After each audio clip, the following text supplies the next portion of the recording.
हो sir. Okay rolling.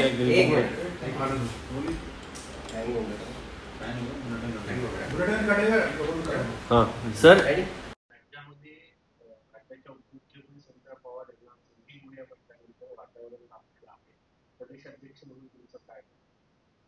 Rashtrawadi Congress पक्षाच्या राष्ट्रीय अध्यक्ष मुख्यमंत्री सुनेत्राबाई पवार अतिशय कार्यक्षमपणाने कारभार सांभाळत असताना संघटना असेल किंवा प्रशासकीय असेल अशा वेळेला काँग्रेसची वैचारिक दिवाळखोरी ही काँग्रेसची त्या ठिकाणी दाखवलेली आहे. आणि म्हणूनच वहिनींच्या संदर्भातलं त्याने जे काही वक्तव्य केलेलं आहे हे काँग्रेसच्या वैचारिक दिवाळखोरीचं तर द्योतक आहेच, तर प्रदेश राष्ट्रवादी काँग्रेस पक्षाचा अध्यक्ष म्हणून मी त्याचा निषेध करतो. राज्यभर राष्ट्रवादी काँग्रेस पक्षाचे कार्यकर्त्या भगिनी या संदर्भातल्या संतप्तपणाच्या आपल्या भावना त्या ठिकाणी व्यक्त करतात. काल रात्री उशिरा काँग्रेसने सुद्धा या संदर्भामध्ये दिलगिरी व्यक्त केल्याचं ट्विट मी पाहिलेलं आहे. पण दिलगिरी व्यक्त करून विषय कधी संपत नसतो. काही वेळेला काय बोलावं याचं भान असावं लागत असतं. ते दुर्दैवाने काँग्रेसचं राज्य पातळीवरचं नेतृत्व विसरले असं दिसत आहे. तर यापूर्वी सुद्धा काँग्रेसकडून त्यांच्या विरोधात उमेदवार दिला गेला होता. मग असं म्हणतात की दिल्ली काँग्रेसची नाराज होती त्या संदर्भाने आणि वारंवार असं त्यांच्या अनुषंगाने काँग्रेसकडून का टीका होते. एक तर असं आहे की या संदर्भामध्ये टीका होण्याचं कारण, टीका करण्याचं कारण एकच आहे की दादांच्या अकाली दुर्दैवी निधनाच्या नंतर दादांबद्दलचं महाराष्ट्रामध्ये असलेल्या भावना ज्या पद्धतीने हा संपूर्ण महाराष्ट्रामध्ये माझ्यासारख्या दीर्घकाळ राजकारणामध्ये काम करण्याच्या कार्यकर्त्यांनी पाहिल्या. दादांची प्रथम जयंती सुद्धा संबंध राज्यभरामध्ये स्वयंपूर्तीने पक्षाच्या पलीकडे जाऊन नागरिकांनी, तरुणाईंनी, शेतकऱ्यांनी ज्या पद्धतीने केली आणि स्वाभाविकच दादांच्या 40 वर्षाच्या कौटुंबिक नात्यातल्या पत्नी म्हणून आज ज्या पद्धतीने वहिनी काम करतायत याच्यामुळे काँग्रेसच्या भवितव्याची चिंता असणारी मंडळी याबद्दलची अशी टीका टिप्पणी करणार तर त्यांना करू द्या, आम्ही आमच्याबद्दल काम करत राहू.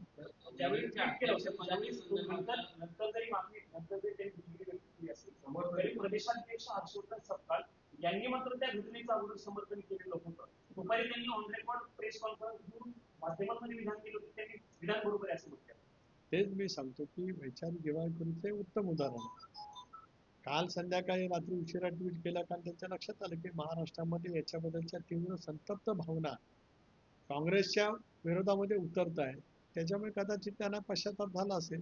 संजय राऊत यांचं म्हणणं असं आहे की त्या राज्याच्या उपमुख्यमंत्री आहेत आणि त्यांनी माध्यमांशी संवाद साधला पाहिजे, बोललं पाहिजे आणि त्यांच्यावरती होणारी टीका ही अजित पवार यांच्या पत्नी म्हणून नाही तर उपमुख्यमंत्री घटनात्मक पदावर आहे त्याचं उत्तरदायित्व म्हणून त्यांनी बोलावं.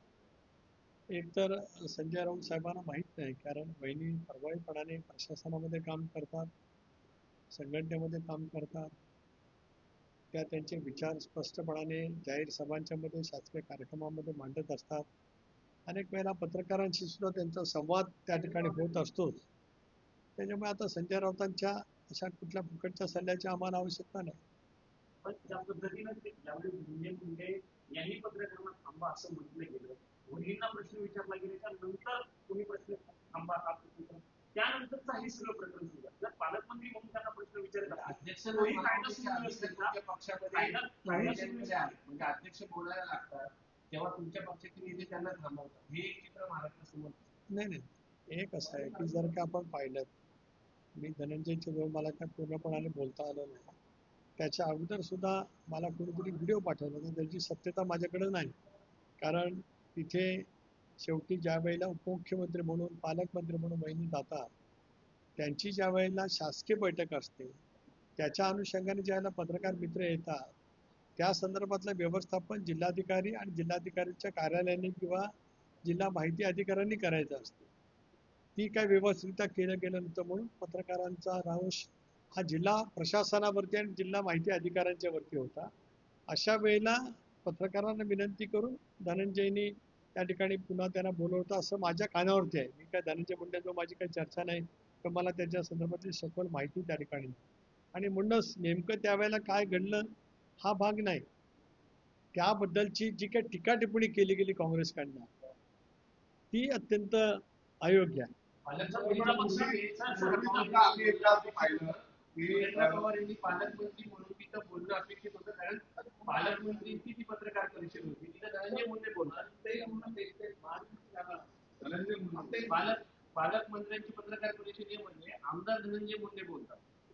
नाही नाही, एक असं आहे, मला माहित नाही ना, मी पत्रकार परिषद पाहिली नाही पूर्णपणाने.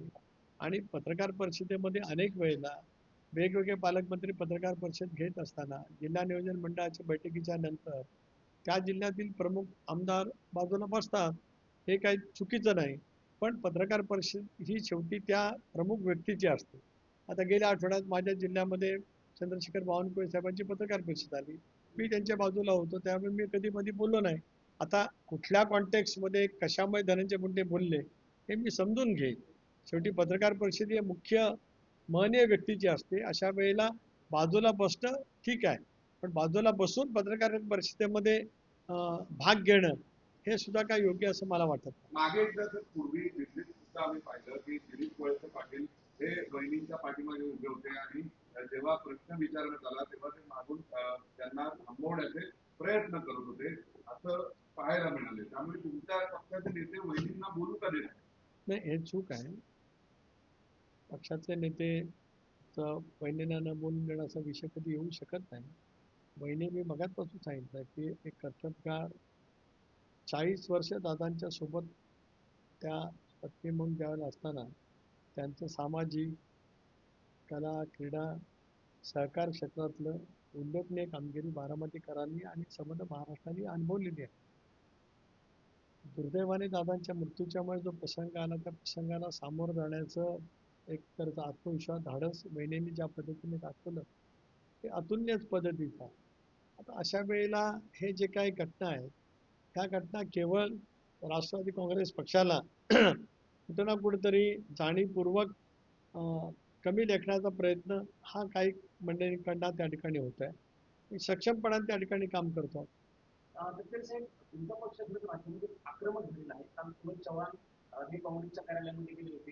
सुनील शेट्टी तुमच्या पक्षाच्या आमदार त्यांनी तर स्पष्टपणे काँग्रेस नेत्यांना इशारा दिलेला आहे, मावळमधून जर तुम्हाला जायचं असेल, मावळला जायचं असेल, माफी मागा, नाहीतर पुढे जाऊन दिलं जाणार. अशा पद्धतीपर्यंत म्हणजे स्वाभाविक आहे ना. शेवटी राष्ट्रवादी काँग्रेस पक्षाच्या कार्यकर्त्यांच्या मनामध्ये वहिन्यांच्या बद्दलची अस्मिता, निष्ठा आणि एक पक्षाच्या बद्दलच्या पक्ष नेतृत्वाच्या बद्दलचं ज्या पद्धतीने वक्तव्य केलं गेलं त्याचा चीड, त्याचा राग, त्याच्या संतप्त प्रतिक्रिया या स्वाभाविक आहे.